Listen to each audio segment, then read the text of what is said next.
बहसें होती हैं, गॉड है कि गॉड नहीं है, थीस्ट वर्सेस अथीस्ट, दोनों ही पगले हैं। दोस्तों आई एम श्योर कि आपने इस तगड़ी बहस को पूरा जरूर देख लिया होगा। जावेद अख्तर वर्सेस मुफ्ती साइमाल, एथीस्ट वर्सेस थीस्ट, और इस बहस का मुद्दा था डज गॉड एग्जिस्ट और नॉट। सोचिए अगर जावेद अख्तर को रिप्लेस करके हम यह डिबेट कराए मुफ्ती साइमाल और आचार्य प्रशांत के बीच। आज की इस वीडियो में हम इसी विषय पर बात करने वाले हैं। अब दोस्तों जैसा कि आपने देखा कि कैसे इस डिबेट में मुफ्ती साइमाल का पलड़ा भारी लग रहा था, क्योंकि वो एकेडमिकली काफ़ी स्ट्रॉन्ग प्रिपरेशन करके आए थे।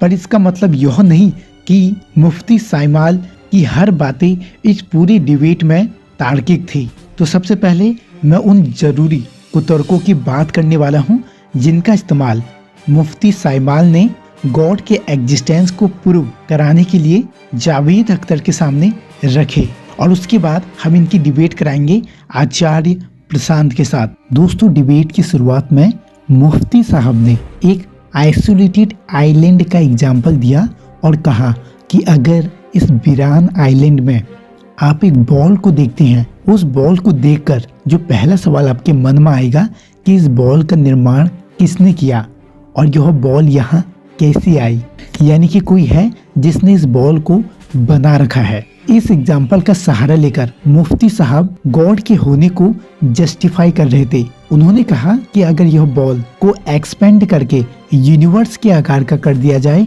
अब मान लो कि यही यूनिवर्स है, तो अब भी हम जो सवाल पूछेंगे वो वही रहेंगे कि यह यूनिवर्स कहाँ से आया, यह किसने बनाया, और जवाब रहेगा गॉड इसके लिए, यानी कि कोई बाहरी सत्ता इसके लिए जिम्मेदार है। उनका मानना है कि जिस तरह छोटी सी बॉल को बनाने वाला कोई है, उसी तरह यूनिवर्स को बनाने वाला भी कोई ऑब्वियसली होगा। अब दोस्तों ऊपर से देखा जाए तो यह एग्जाम्पल गॉड के एग्जिस्टेंस को समझाने के लिए एक सटीक एग्जाम्पल लग रहा है, पर इस एनालॉजी में एक बहुत बड़ी दिक्कत है। वह दिक्कत यह है कि आप यूनिवर्स के भीतर मौजूद जो मानव निर्मित चीजें हैं उस लॉजिक को अप्लाई कर रहे हैं यूनिवर्स के एग्जिस्टेंस को एक्सप्लेन करने के लिए। देखिए बॉल के मामले में हमें पता है कि यह बॉल कहाँ से आई, हमने पढ़ा है, इवन बहुतों ने देखा भी होगा कि बॉल फैक्ट्री के अंदर बनती है और उसमें क्या क्या चीजें इस्तेमाल होती है, और इसे बनवाने वाला एक इंसान है। पर यूनिवर्स के मामले में हमें पूरी पिक्चर नहीं पता, हमारे पास कोई प्रमाण नहीं है कि यह यूनिवर्स किसने बनाया। क्या कोई ऐसी फैक्ट्री है जहां से यूनिवर्स बनती हो? न ही गॉड ने यूनिवर्स को बनाया, इसका हमारे पास कोई प्रमाण है। मतलब कि मान लीजिए कि एक तालाब है और उस तालाब के अंदर बहुत सारी मछलियां रहती हैं, कछुए रहते हैं, और पानी में उगने वाली जो घास है वो भी उस तालाब के अंदर मौजूद है। अब अगर आप किसी एक मछली से पूछे कि यह तालाब किसमें मौजूद है या फिर इस तालाब के बाहर क्या है, तो मुफ्ती जी की एनालॉजी को ध्यान में रखते हुए उस मछली का जवाब होगा कि तालाब पानी में मौजूद है और तालाब के बाहर भी पानी है, क्योंकि मछली जितना अपने आसपास का अवलोकन कर पा रही है उसी के हिसाब से वह बता रही है कि इस तालाब के बाहर क्या है या फिर ये तालाब कहाँ मौजूद है। अब जिस तरह इस तालाब वाले एग्जाम्पल में ये मछली पूरी तरह गलत है, उसी तरह मुफ्ती साहब भी अपने इस एग्जाम्पल के साथ जो गॉड के एग्जिस्टेंस को समझा रही है ये भी पूरी तरह अतार्किक है।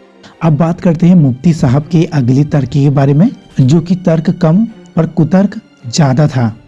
दोस्तों आगे इस वीडियो में आप देखेंगे कि गॉड के एग्जिस्टेंस को जस्टिफाई करने के लिए मुफ्ती साहब ने कार का एग्जाम्पल भी लिया, और मुफ्ती साहब ने यह कहा नास्तिक लोगों का गॉड के वजूद को नकारना कुछ ऐसा ही है जैसे कोई कहे कि कार किसी बाहर वाले ने नहीं बना रखी, बल्कि कार को चलाने वाला जो इंजन है उसी ने कार को बनाया है। पर जिस तरह कार को बनाने वाला और कार के इंजन को भी बनाने वाला बाहर की कोई सत्ता है, मतलब कि इंसान है, उसी तरह यूनिवर्स को बनाने वाला भी कोई अलग सत्ता है जो कि यूनिवर्स से अलग है, जो कि है गॉड। अब दोस्तों यह आर्ग्यूमेंट भी सुनने में काफी तार्किक लगता है। यहाँ पर भी उसी तरह की एक गलती है जो कि इनका पहले वाला जो आर्ग्यूमेंट था वहां थी। मतलब दोस्तों दिक्कत यहाँ पर तभी हो जाती है जब आप पूरे यूनिवर्स के एग्जिस्टेंस को समझाने के लिए सहारा लेते हैं यूनिवर्स के अंदर एक मानव निर्मित वह वस्तु जिसके बारे में आपको पूरा पता है कि यह कैसे बनती है, कहाँ बनती है और किसके द्वारा बनती है। अगर मुफ्ती साहब गॉड को समझाने के लिए प्रकृति की किसी चीज का सहारा लेंगे तो वहाँ पर ये फंस जाएंगे। जी हाँ, फॉर एग्जाम्पल अगर मैं कहूँ कि बादल कहाँ से आए, तो पानी भाप बनता है और भाप के जरिए फिर बादल बन जाता है और बादल बन के फिर पानी के रूप में नीचे आ जाता है और यही प्रक्रिया फिर बार बार रिपीट होती है। उसी तरह अगर मैं बोलूँ बर्फ कहाँ से आई, तो बर्फ पानी से आई, पानी से वापस बर्फ बनता है और बर्फ से फिर वापस पानी। अब बताइए, क्या इन सब की एग्जिस्टेंस को जस्टिफाई करने के लिए क्या आपको किसी बाहरी सत्ता के बारे में बताने की जरूरत है या फिर किसी गॉड के कॉन्सेप्ट को रखने की जरूरत है? Obviously not. यह सब एक प्रक्रिया है और जिस तरह बादल और बर्फ का बनना मात्र एक प्रक्रिया है, तो ऐसा क्यों नहीं हो सकता कि हमारा यूनिवर्स भी एक प्रक्रिया में है जिसमें कोई भी बाहरी सत्ता मौजूद नहीं है। मतलब आपको एक सॉलिड एग्जांपल देता हूँ। मान लीजिए कि एक दूर दराज कोई वीरान रेगिस्तान है जहाँ तेज हवा और रेत की घर्षण की वजह से संयोग से एक घड़ी की संरचना बन जाती है। अब कोई व्यक्ति वहाँ आता है और वह कहता है कि जरूर इस घड़ी को किसी बाहरी सत्ता ने बनाया, कोई इंजीनियर आया होगा या फिर कोई डिजाइनर, उसने इसको बनाया होगा। तो ऐसा कहना बिल्कुल बेवकूफ़ी होगी, क्योंकि घड़ी की आकृति का बनना एक संयोग है या फिर कहे एक प्रक्रिया है जिसको प्रकृति ने स्वयं करा। आई होप दोस्तों कि आप इन सभी कुतर्कों के जवाब समझ पाए होंगे। अब मैं वीडियो को आगे बढ़ाते हुए डिबेट कराने वाला हूं आचार्य प्रशांत और मुफ्ती जी के बीच।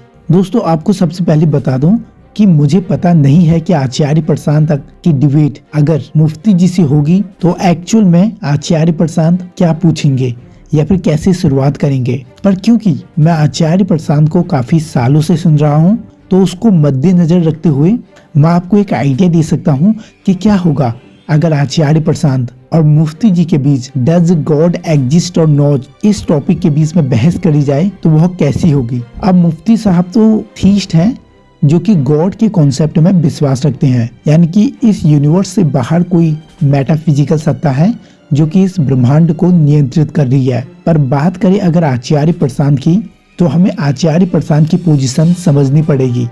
क्या वो थीस्ट हैं या फिर एथीस्ट? दोस्तों अगर आप आचार्य प्रशांत की वीडियोस देखेंगे तो आपको पता चलेगा कि आचार्य प्रशांत के पास जो गॉड का कॉन्सेप्ट है वो थीस्ट और एथीस्ट दोनों से बिल्कुल यूनिक है। दोस्तों आचार्य प्रशांत गॉड को कहीं बाहर किसी सत्ता के रूप में नहीं देखते, बल्कि उनके अनुसार आपकी जो उच्चतम अवस्था है, आपकी वह उच्चतम संभावना जो आप हो सकते हो, वही एक ईश्वर का रूप है। आचार्य प्रशांत कहते हैं कि गॉड कहीं बाहर मौजूद नहीं है, बल्कि आपके भीतर ही मौजूद है, जिसको आपको खुद से प्रकट करना है। मतलब कि यहाँ पर किसी मेटाफिजिकल या फिर सुपरनेचुरल एंटाइटी की बात नहीं हो रही है, बल्कि खुद के वजूद को एक उच्चतम अवस्था देने की बात हो रही है।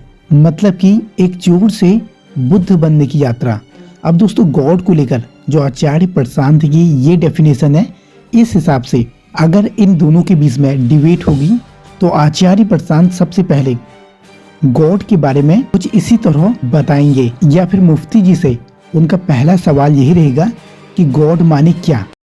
बहसें होती हैं, गॉड है कि गॉड नहीं है, थीस्ट वर्सेस अथीस्ट। दोनों ही पगले हैं, क्योंकि दोनों ही ये नहीं पूछ रहे कि किस फाउंडेशन पर तुम क्या बात कर रहे हो, गॉड माने क्या।